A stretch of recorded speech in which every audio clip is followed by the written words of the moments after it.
Hi everybody, Matt here from Matt Likes Comics, and I decided to do a little bit of a live show tonight to take some time, show a few books, but also to answer some questions that I've been getting through messages and the sorts. Um, it's a Saturday night and 9 p.m. Eastern, and I hope everybody who's out there is having a great night. Please feel free to comment with any questions or comments. And we'll try to answer anything you might have tonight. I'm going to begin by answering a question from my son. My son's first question is, why do you like DC so much more than the Marvels? Do you even like the Marvels? He calls them the Marvels. It's very cute, actually. And the answer to that is, I like Marvel. I certainly like Marvel from 1960 to 1996, before the bankruptcy that put them in a situation where they rebooted all their books with the Heroes Reborn and began all this new number one stuff that they've been doing ever since. Between the Marvel now, I find Marvel very difficult to follow as a result in terms of keeping track of where things are. But I certainly don't hate them. In fact, I do have a few Marvel books right here that I'd start off showing to give you an idea. This is Marvel Spotlight 21, featuring the Son of Satan. Now, the Son of Satan and the Fantastic Four are probably my favorite characters for the Marvel Universe, up there with the Scarlet Witch and the Black Widow.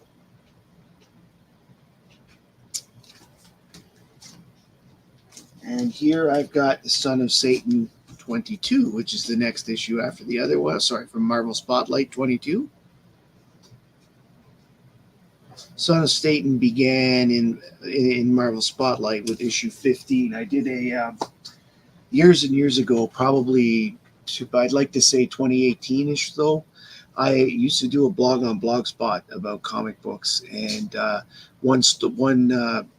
one essay I did do was about the Son of Satan, and there was a lot in that essay on the Marvel Spotlight run.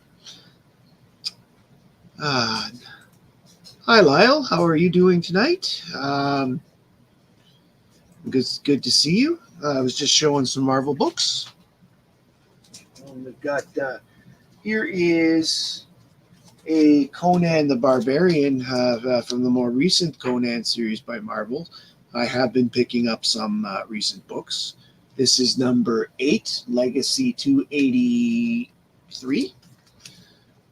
You'll forgive me, I don't wear my glasses on these things, so sometimes I have to sort of do the old man thing with the glasses and take a look at these things. But I like this cover. I am a sucker for one color covers. Now my preferred color is red, but blue is a good choice as well. And this is Conan 7, the issue just before it. Well, Lyle, currently, this is the current issue of Conan. This is by Titan now, and it came out this week. I just picked this up on Wednesday. This is Conan 12 of the current series by Titan. Next week coming, I believe, the Savage Sword of Conan, which is the new magazine that's come out by Titan as well. It will be out. There's been quite a bit of Conan lately, and I've really enjoy it. My local comic shop has picked up a bunch of old Conan issues, and I've been going through to try and fill out my holes. I've probably got about half the original Marvel Conan run, and a few of the Dark Horse ones when he was with Dark Horse. Conan is a great character. Probably my favorite non-comic started started a comic book, but most people, in case you don't know, Conan started in the pulps. Robert Howard was his writer and creator. Not many people know that Robert Howard died at the age of 32. after writing only 11 Conan novellas that were all published in pulps. But they're some of the most famous stories. Most of them have been adapted into the Conan books. His most famous one of the most famous ones, is the yeah. It's really sad. I think it was suicide. I'm not. Don't quote me, but I think it. But he was a very unhappy young man. Um, on the Marvel theme, here is New Defenders 125. I bought this not too long back. Defenders is another series that I like. It's not the concept behind it is one of the best concepts for a team. Calling them a non-team that only gets together when they're needed. In the original incarnation, Doctor Strange started it, and the first three members were Doctor Strange and the Hulk, and I believe the Submariner in the first issue. I could be wrong. If I'm wrong, correct me in the comments. But basically, anybody could be a member of the Defenders in any particular mission because they're not a non-team. So there was no voting in of members or not. It was basically just whoever was around. And while the team stabilized with a lineup of the Valkyrie, I think his name is Nighthawk, son of Satan, and Patsy Walker there, the Hellcat, and the Valkyrie. Hulk was in and out, and Doctor Strange was in and out. A lot of people joined the team over the years. In fact, there was a arc, I think, around 1978 or so. I think it was around Defenders 54, could be 76. That hi Rick, glad you could join us. Around 76, where a whole bunch of supervillains use the loophole. Yeah, use the loophole to join say they're defenders, so they got away with a lot of their crap. I think at one point there was like 30 of them around there, and Nighthawk, who was the unofficial leader of the unofficial team, was doing his darndest to keep things together, but it didn't always work out, and that was very hilarious as far as I was concerned. And the last one I'm going to show is yet another recent Conan. It's one I picked up last week too. This is Conan 13 from that 21 series. Conan did pick up the legacy numbering, and there were 25 issues in this one to bring the overall Conan numbers for the full series up to 300 under Marvel. So with 50 in the first Dark Horse run, another 40 something in another run, and then 25 plus now 12 with Titan, we're getting close to 400 issues of Conan, just Conan coming up. So then the answer to my son's question is yes, I do like Marvel, but I do like DC a bit more. The next question I had received was from one of the fans of the channel who asked if I was going to do a second part to the Red Lantern Supergirl video. The answer is yes. I'm going on holidays very shortly, and when I come back, I have already pulled the Supergirl books in order to do part 2 of that video to give a bit more background of what happened when Supergirl was feeling down and ended up being the holder of the Red Lantern ring. Earth 1 or Earth 2? If you mean, this is the Supergirl of Earth 1. But if you're asking if I prefer Earth 1 or Earth 2, I tend to like Earth 2 a little more.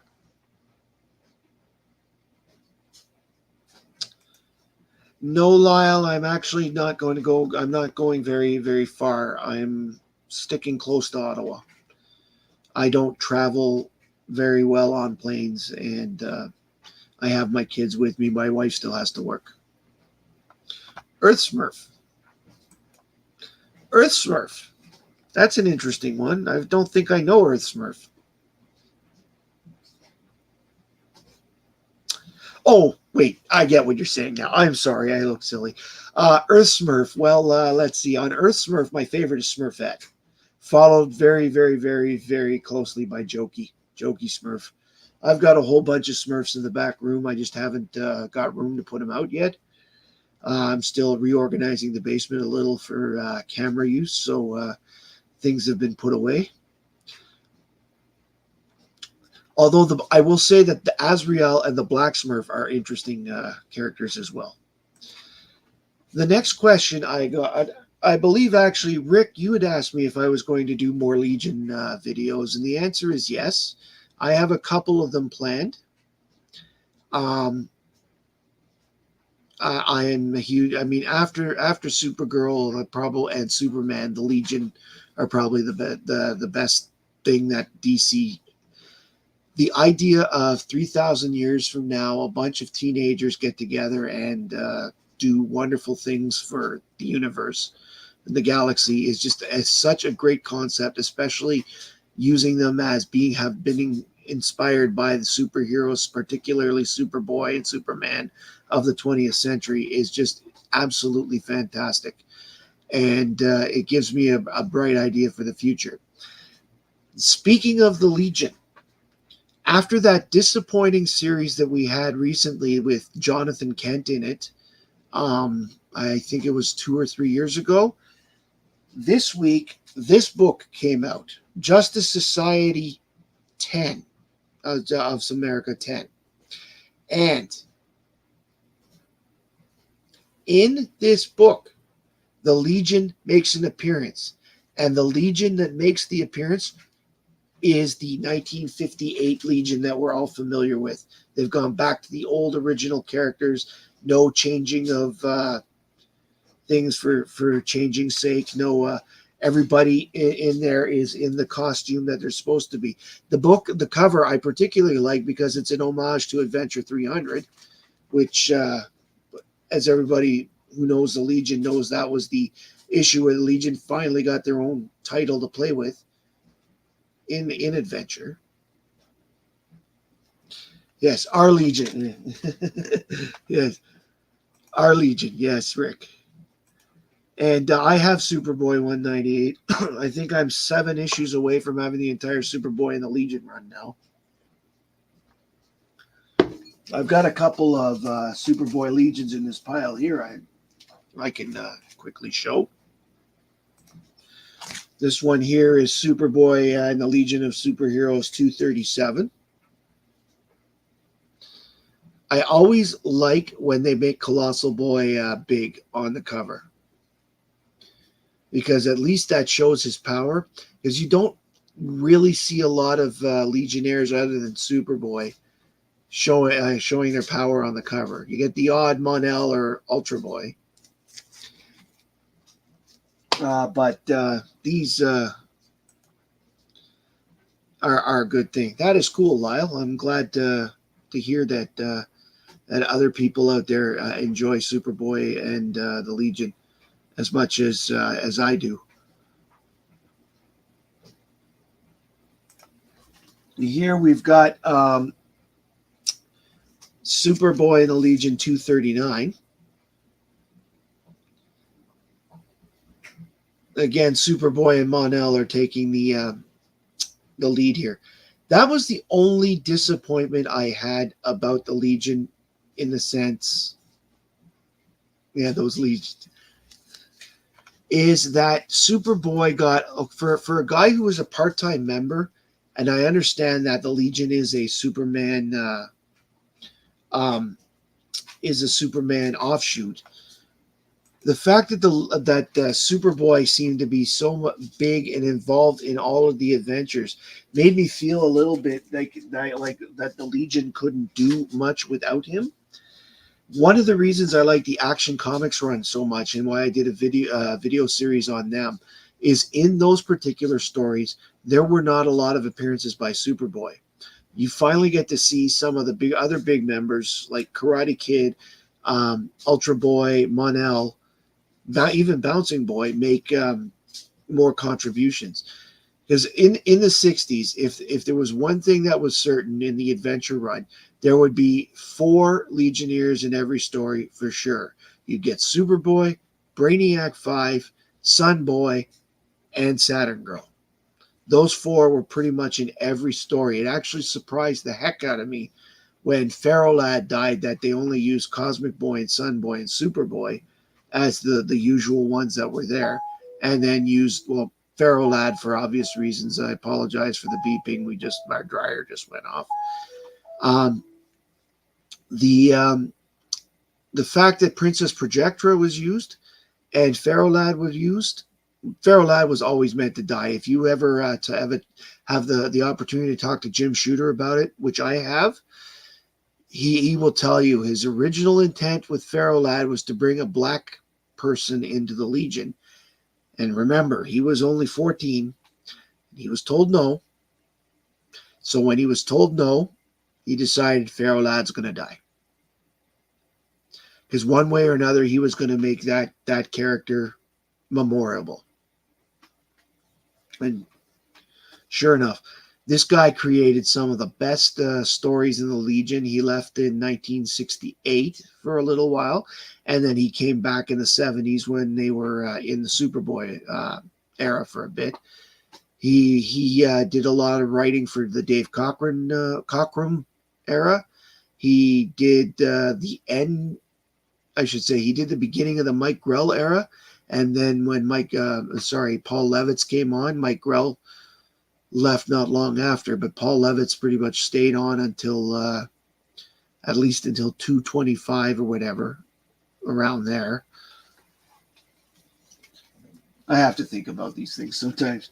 Some of the other stuff now, okay, so the answer is yes, I'm going to do more Legion videos. I've got a couple planned. I don't think I'm going to do anything on the period where Jonathan Kent was a member of the Legion, but I will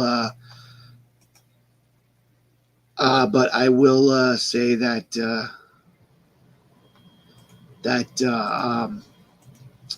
I will say that I will be doing some on other versions of the Legion. In fact, I've got a short planned on the Supergirl, on the Legion, that Supergirl was the Supergirl in the Legion. That was the 3-boot Legion. I have a short planned on there, but I'm going to tape that later as well. And I've got some planned in the Superman. I've got more my comic shop Dane stuff coming, and I've got a few. I've got 6 or 7 videos sort of mapped out coming up. I also have a live stream coming up on the 17th. Alan will be one of my guests, the comic book geek, as will Nate from Hall Yeah Comics and Hagen from Lettuce Comics. The 4 of us are going to discuss comic events and such. And one of the events that I will be bringing up will be Final Crisis. And from a Legion perspective, for those that know the Legion, the Final Crisis had the Final Crisis of 3 Worlds, where they finally got rid of all the 3 teams of the final of the Legion, merged it all up into one, and we finally get the 1958 team as the established, the original team is the established Legion again, which then continued into the Action Comics run of Superman and the Legion of Superheroes and the Lightning Saga in Justice League America at the time and Justice League Society. I always thought it was great that Starboy briefly joined the Justice Society of America, even though at the time he was schizophrenic and had some difficulties in the books. So once again, if you have any questions right now that you want to throw out there, I'm out of the predetermined questions. In the meantime, I can show some more books. For those that watch Biggie Shack, last night I was on his comic challenge, and I showed a few of these books last night, the Knights of the Dinner Table, because the if you are into Dungeons and Dragons, this is a spoof book on gamers such as into games like that. They play a game called Hackmaster. I've been reading it for a while, and most of the covers they do are homage covers to actual comic book covers, mostly Silver Age, like this one being a homage to a Justice League of America cover. Or sometimes you get X-Men homages, like this one.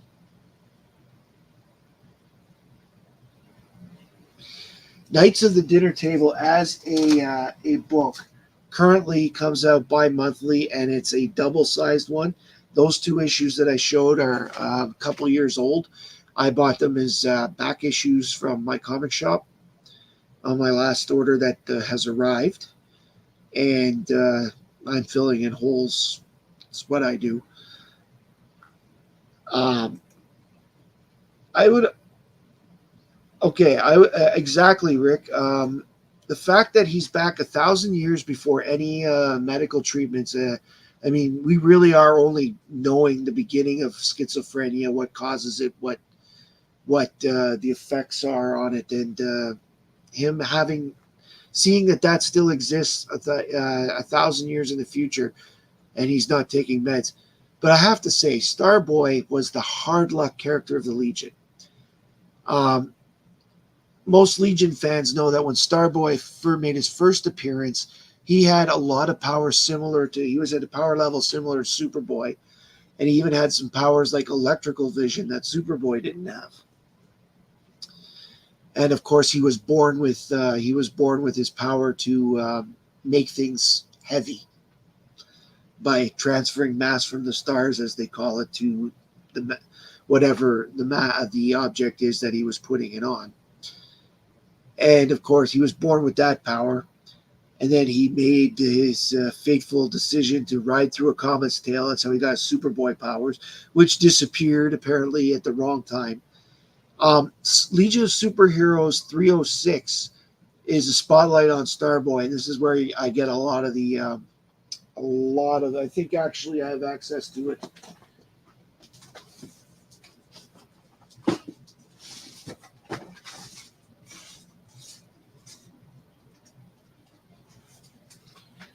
Yep, here we go.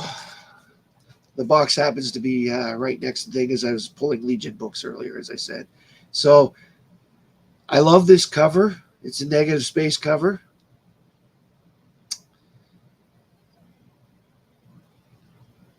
And this basically, it's a feature. Basically, Starboy tells his life in there.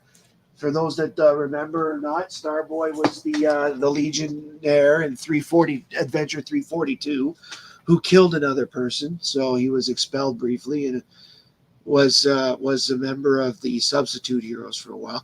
And speaking of the Substitute Heroes, they are also in this book. I'm a big fan of the subs, and the fact that they were there was pretty cool. And Rick. The answer depends if you count the Kryptonians or not. Because my favorite character of all time is Supergirl, so she would then therefore be my favorite Legionnaire. But if you take Supergirl away, I would have to say it's a tie between Rick, Starboy with a beard. I believe he still had the beard too in the Justice Society. So I would say either duo damsel or / triplicate or duplicate girl, depending on the version, or lightning lad, because there's another hard luck Legionnaire. I mean, I recently got the one where he loses his arm, that he was actually dead and then brought back. I don't know how many people have read Legion Annual 4 from the Giffen era. I guess that would be volume 4 of the Legion, where it's revealed that Lightning Lad wasn't actually brought back to life. It was Proddy's mind in Garth's body. And I thought that was fantastic. And Saturn Girl would probably have known that, but doesn't care because she married him anyway, right? And because there's this interesting scene at the end of the annual where a whole bunch of the Proteans show up and talk to him, and they're all using their powers, and Lightning Lad is just thinking his answers right back. So it's a very intriguing story. There's one thing I always liked about the Levitz Legion, because the Levitz Legion always seemed to he seemed to write on 4 levels in every issue. And in fact, that is one of the bigger videos I'm coming up, is a story that has starts with subtle layers and then becomes the big thing. I'm not going to reveal too much at the moment, but I hope when it comes out, everybody enjoys it. So show a couple more books. Here's one I picked up recently. It's Batman and Robin 12 from the first Batman and Robin series. In this one, it's Dick Grayson who's Batman. This series came out during the period where Batman was presumed dead, just after Final Crisis, and Dick Grayson took over for a bit.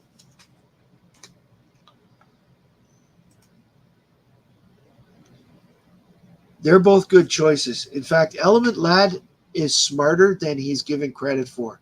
By the time the Levitz era came around, and he became Legion leader, he had become one of the better detectives on the team. I'd say probably 3rd or 4th best. Definitely Chameleon Boy and Brainiac 5 are the top 2. Chameleon Boy just seems to have a knack for it, and Brainiac 5, I mean, I don't think there's anything that guy can't figure out. But and Saturn Girl just has to read minds, so really. Mon-El, though, I felt for that guy so long. 1,000 years in the Phantom Zone, just because Clark was a little suspicious. I feel bad too in the end that Mon-El had to spend all that time there, but at least he got some happiness when it was done, while his marriage to Shadow lasted. Let's see here. Here's a couple issues of Angel and Faith from Dark Horse, just to show that I like comics. If it's a comic book, I will give it a shot at least once. I will read it. These are from season 9. The seasons actually correspond with Buffy, so these were published concurrently with Buffy season 9 by Dark Horse. And if you really wanted to, Buffy is right up there with Supergirl for me in terms of favorites. I mean, Buffy is a different way because she started originally as a TV series.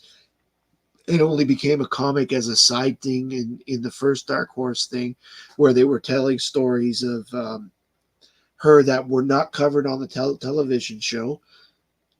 And then things became different when the show was finished. Dark Horse went in a different direction and decided to continue the story with a season 8, and they went all the way up to season 12 before they lost the license to do Buffy. Rick, that's hilarious. Well, you know what? One thing you could say about Matter Eater Lad is that there's nobody's cooking he doesn't like. And Arm Fall Off Lad, I think Alan and I joke about him just about daily. It's just one of those things that has become a joke over the years, and yet managed to make it into the Suicide Squad and played by Nathan Fillion. So he got himself some, I guess you could say, some prestige is the word I'm looking for. I'm sorry, guys. Sometimes I get hung up on the word I'm looking for. It's age. Here's a Marvel book that I've bought and I haven't gotten into that I really want to read. Here's another good Marvel character I really like, the Punisher. This is the Punisher Summer Special, number 2. I also had the summer special #1 that I read not too long ago and have filed away. Yes, Lyle, I know that compared to you, I'm a kid, as you'd say. But we all get there. Um, does anybody have any other questions?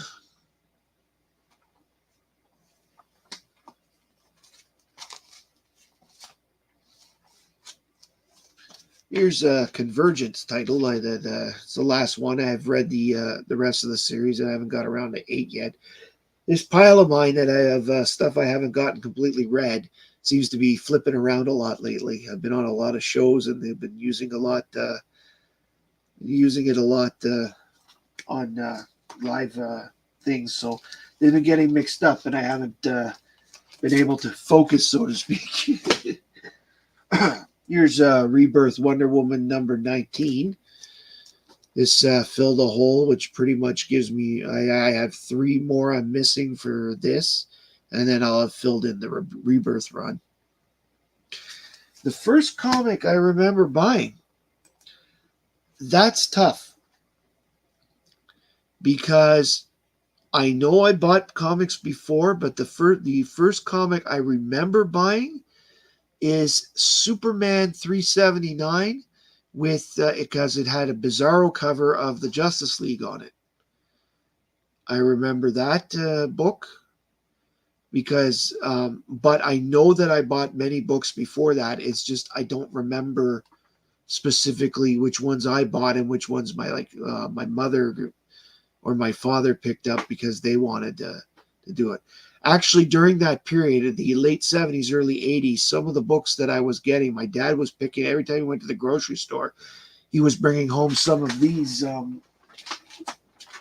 either these digests, the Blue Ribbon digests, or the Adventure comics. When Adventure, here, this is Adventure 500, when it went to the digest thing. Because the thing is, I started reading comics that were my uncle's Silver Age collection around 1977. And I know I started buying books not long after that when I would go to the store, whatever. But the problem is, they didn't last very long because I was 7 years old. And it wasn't until I was 10 or 11 that I finally wised up and started, because my dad sort of watched the Silver Age books with me, so they didn't get wrecked. But the ones I bought for myself kind of sort of ended up. And so it was when I was about 10 that I finally realized it was time to start treating them with respect. And that's when I started remembering what I was buying and things like that. I turned 10 in 1981. And I know I bought a few then, but the one, as I said, that I remember the most, I think it was a 1982 book, that Bizarro Superman. Rick, I have the entire run of AllStar Squadron. I hated it. No, I love the AllStar Squadron. One of my favorite parts of the AllStar Squadron was the fact that Roy Thomas took advantage of that series to retcon and fill in some holes from Golden Age era stories. My favorite story out of that one was the Ultra Humanite story, because that time period for the Ultra Humanite, for such a powerful adversary of Superman, he didn't really show up in a lot of stories, and therefore there wasn't a lot of lore for him. So and it was like, he's this old man. 3 stories later, he took over Dolores Winters. Bang, he was Dolores Winters for 1 or 2 stories, and then bang, suddenly he's not used for 30 years, and he shows up as the albino ape in the 70s against the Justice League. So having stories like that, like that, in the AllStar Squadron was a great thing. Yes, Rick. The best part about the Adventure Digest was the reprint. I mean, they were reprints, but the stories they picked were very good ones.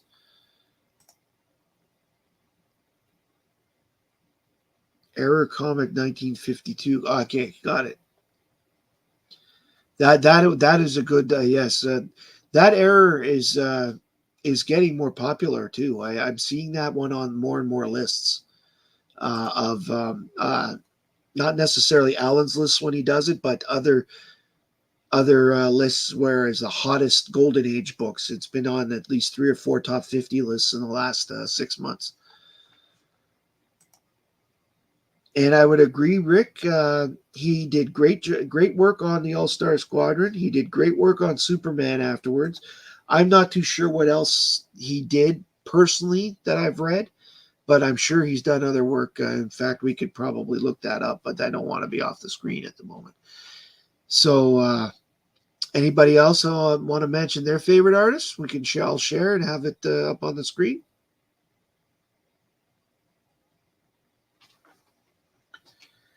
I can tell you that whoever did this particular cover on the Wonder Woman, I like this artist. I'm not sure because the problem they find is they'll put 2 or 3 names on there, and I'm not as familiar with current artists as much as say a Steppo or an Allen or even a guy like a Comic Tom or whatever, because I've been so wrapped up in the artists I like that I should get to know some of the ones. I do like Yanle Sindar, and I also like Marco Rudy, who's reasonably recent. He does a lot of Marvel. Big fan of Dan Parent, or Parent, depending on which country you come from. Because he told me straight out he didn't care either way, but he used Parent a lot more because he's an American and lives in the States. But most of his family's in Canada, so most of them are Parent, as you would say. Lyle says that he likes Dan Jurgens and Batman Arkham Knight Genesis. Dan Jurgens is fantastic.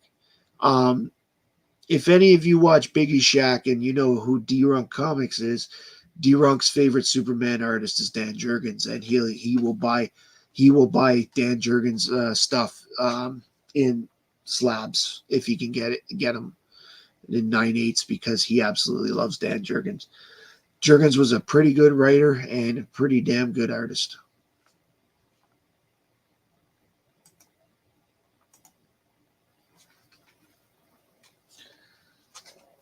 I've also been buying, here's a Vampirella that I actually bought from Alan.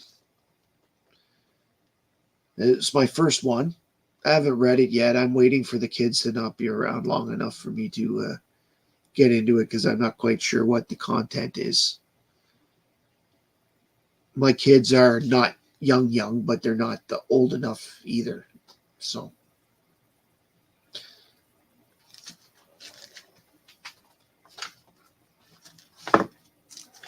Got this Mad here too. This the Beverly Hills 90210, where they made fun of it and they put them in the Beverly Hillbillies Mad. I like this cover a lot.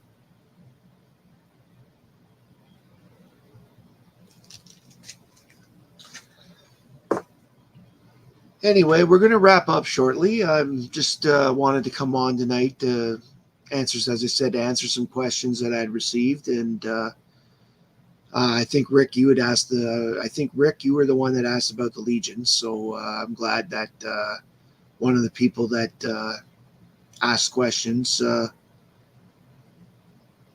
made it tonight. I hope you guys enjoyed yourselves.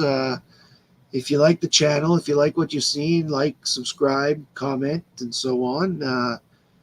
I thank everybody very much for their presence tonight. It's been really nice to sort of talk to you and share some knowledge. And I learn from you guys too. I mean, so I don't get everything right, and a lot of the comments I see on other broadcasts and stuff teach me a lot of lessons.